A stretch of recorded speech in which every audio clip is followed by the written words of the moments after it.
The decision on whether that will occur or not, it's really in the hands of the mayor and the city. The attorney for the Centrepointe developer talks about why his client is now threatening legal action against Lexington city leaders. A mother says her 12-year-old daughter was drugged and sexually abused with someone she trusted. Police say a random robbery led to a man visiting Louisville for the Kentucky Derby being killed. Tracking, alerting, protecting. WKYT News starts now with breaking news. Good evening to you. Tonight we are tracking the investigation into an officer-involved shooting in Wolfe County. Police say a suspect was injured after confronting police. That shooting happened about an hour ago along Highway 15 just west of Campton. State police are still investigating what led up to the shooting, but they say the suspect was hit once and taken to the hospital. His condition is not known right now. Police also say an officer was taken to the hospital as a precaution but was not seriously injured. We will continue tracking this story through the night. Keep checking WKYT.com for updates, and we'll have the latest on WKYT News this morning. Tonight, the developer of Centrepointe has a message for Lexington city leaders. Prepare for a lawsuit. Dudley Webb's attorney sent the city a second letter today threatening legal action.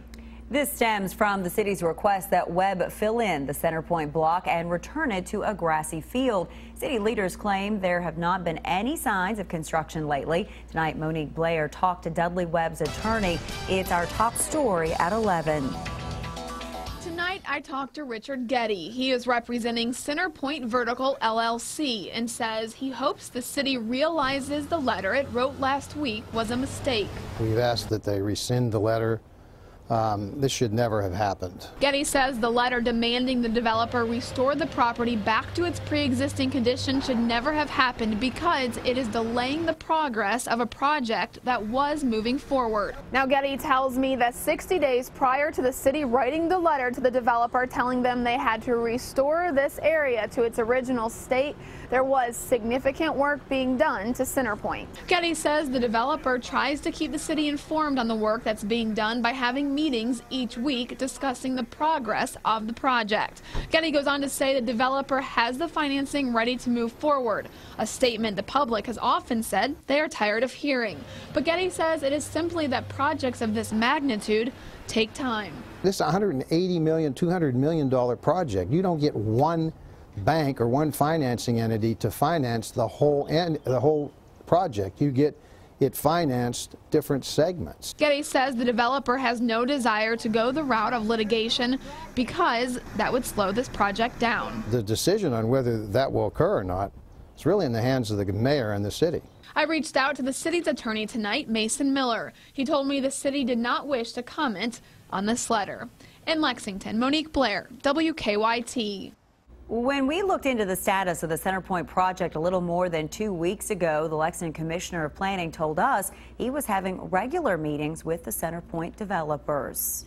Tonight, police have charged a Knox County couple after they say a 12-year-old girl was given drugs and sexually abused.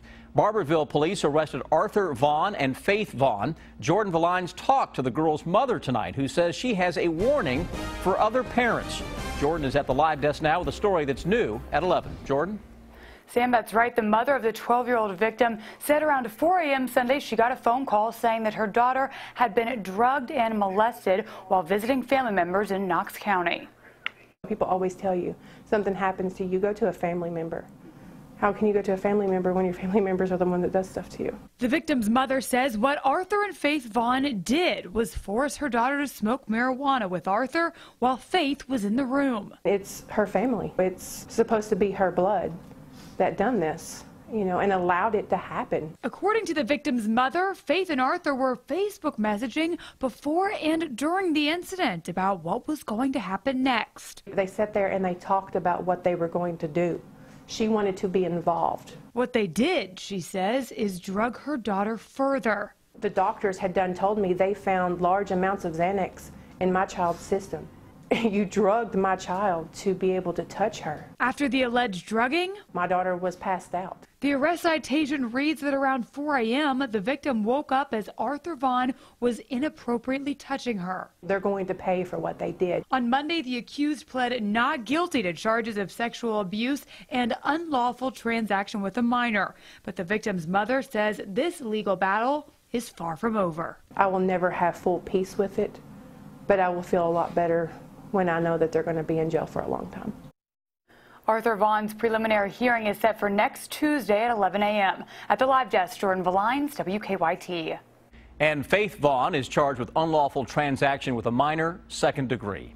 A Southern Kentucky community is reaching out to help family members of 6 people killed in a crash. Police say 41-year-old Tina Proctor, 25-year-old Audrey Ellis, 12-year-old Nate Proctor, 4-year-old Red Barnhouse, 2-year-old Zoe Bertram, and 17-month-old Jace Bertram all died Friday night in the crash near Monticello. All 6 were related. Hicks Vaughn Funeral Home is handling funeral arrangements and collecting donations for funeral costs. We're told many people have already given money to help. Really, the community has handled this like, hey, this is our duty. And, for that, we're proud. If you would like to donate, we have information on our website. Just go to WKYT.com. A vigil has been scheduled to remember the 6 victims. It's Saturday night at 6 at the Aspire Center in Monticello. Friends say a trip to the Kentucky Derby was on his bucket list, but Louisville police say a Canadian man was killed during a robbery there. Police say that on Saturday night, 49-year-old Scott Hunter and a friend were walking back to their hotel room in Louisville on Phillips Lane when 3 people approached them. Police say there was a struggle and Hunter was shot. Seems to be a random act as far as they were just looking for people to rob. So it's something that we don't see a lot of, or something a little different than we normally see. Less than 24 hours later, police arrested 19-year-old Tyrone Thomas, 18-year-old Faid Abu Diab, and 20-year-old Fatima Abu Diab. All 3 had been charged with murder. Police think the 3 are also behind some other robberies that happened before the shooting. Some frightening moments for a group of students heading home from school this afternoon. Their school bus crashed. It happened on Colby Road in Clark County. Police say a Chevy Blazer swerved to avoid rear-ending another car, and the bus had to swerve to avoid hitting the Blazer. The bus ended up hitting a stone wall. 15 students were on the bus, but police say they were not injured. The bus driver also wasn't injured. Police say the driver of the Blazer was taken to a hospital with non-life-threatening injuries. Well, it feels like summer has arrived early here in the Bluegrass, with temperatures soaring into the 80s today. Chief Meteorologist Chris Bailey joins us early with a look at the forecast. Sounds like get used to it, right? Yeah, pretty much what you see and what you feel, Sam, is what you're going to be getting as we go through the rest of the week, and likely to keep that summer train rolling right on into the upcoming weekend. Though a speed bump or 2 starts to show up before the week is over. Live First Alert Defender. Let's start you out with Defender tonight and show you how close some thunderstorms are getting to northern parts of Kentucky. Nothing for many of us, though Kentucky's most powerful live Doppler radar has a nice little complex of storms bypassing the Ohio River counties just to the north around the Dayton area. Folks in northern Kentucky, maybe it'll look to your north and see some flashes of lightning coming in the distance. 64 into Mount Sterling, that's a cool spot into northeastern Kentucky. 61 now showing up for Danville and Somerset. Lexington 68. Hello, Richmond. You're still at 70 degrees. What about your Tuesday forecast? Those temperatures tomorrow mainly into the low 80s across most of central and eastern Kentucky, with a partly sunny sky that will continue to show up. Focus of the forecast is on middle of summer. Why am I talking about the middle of summer? Because, guys, that's exactly where this pattern is from, and I'll show you why I think that as even the tropics start to come to life here in the first week of May. More on that just ahead. Richmond police have arrested a man they say threatened to kill President Obama. Police say they were first called to a park on Catalpa Loop Road last night for a report of a man exposing himself to others. They've identified that man as 35-year-old Billy McGee. Police say McGee appeared to be intoxicated and had marijuana on him. They also say he threatened to kill a park security officer, a police officer, and President Obama. Police charge McGee with terroristic threatening, indecent exposure, and public intoxication. The 4 Republican candidates running for lieutenant governor in Kentucky debated the issues in front of a statewide audience tonight. KET hosting the debate as part of Kentucky Tonight. And one of the topics discussed tonight, how to create new jobs in the Commonwealth. The first thing that we would do is pass right to work in this state. The fact of the matter is 35% of companies tell our economic development coordinators that right to work is an automatic disqualifier for them coming to the Commonwealth. That is absolutely imperative, is right to work, but follow right behind that has to be, it must be that the $34 billion pension shortfall. When we're not a right-to-work state, we are losing out on good jobs. And so that would absolutely be a priority. And then also tax reform would be the next thing that we would have to do to make Kentucky a place where people would want to come do business. And the first thing, we need to get our corporate tax down. We've got a plan to bring that down by 0.25% over a 4-year period to bring that down to be able to attract the jobs. The second thing is we have to get a handle on our addiction problem.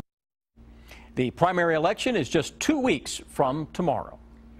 New details have been released about the gunman police say fired shots outside a controversial cartoon contest in Texas. The update in 9 minutes. Also coming up, they were raising money to help children, but some firefighters in eastern Kentucky say a woman tried to take advantage and steal from them. Tonight, we are learning more about the 2 men police say fired shots outside a cartoon contest in Texas. The contest judged drawings of the Muslim prophet Muhammad. Police say the gunman Elton Simpson and Nadir Sophie drove up to the building last night and started firing. A police officer killed both men. Simpson was convicted in 2011 for lying to the FBI over his desire to join a jihadist group in Somalia, and a neighbor of both men claimed they offered him pro-Islamic material. State police say they had no choice but to shoot a man they say threatened them with a gun in Perry County. Police say that Michael Asher died after the shooting last night in the Chavis community. They say a constable heard shots coming from a camper and called police. And when police arrived, they say Asher was yelling at them and refused to talk. When they went to his door, they say Asher started raising a gun towards them, so they say they shot him. Police have arrested a woman after they say she tried to steal money from a fire department during a fundraiser. Harlan police charged 44-year-old Marilyn Goldsberry with robbery, disorderly conduct, wanton endangerment, and menacing. They say firefighters from the Lower Clover Fork Fire Department were collecting money during a roadblock yesterday when Goldsberry tried to steal a boot with donations inside it. I figured she was going to hit me or maybe pull a gun out or something. I didn't know what to do. I just held on to the boot. I wouldn't let it go. Firefighters and police say they were able to stop Goldsberry before she got away. They say they were still able to raise enough money yesterday to buy gifts for children at Christmas. A Laurel County man faces many charges because police say he destroyed the inside of his neighbor's home. The Laurel County Sheriff's Office says David Harshberger went to his elderly neighbor's home Sunday night on Curry Lane and began trashing the house. Police say they aren't sure what led to that. The man came out on the front porch, and when he saw deputies, he slammed the door in their face. And of course, they made entry and encountered a wild, intoxicated individual, scuffled with him, and finally took him into custody.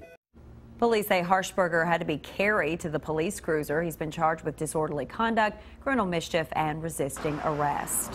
Very busy road through the University of Kentucky campus will be receiving a makeover this summer. Next week, much of Alumni Drive, that's between Tates Creek and Nicholasville Road, will close to traffic.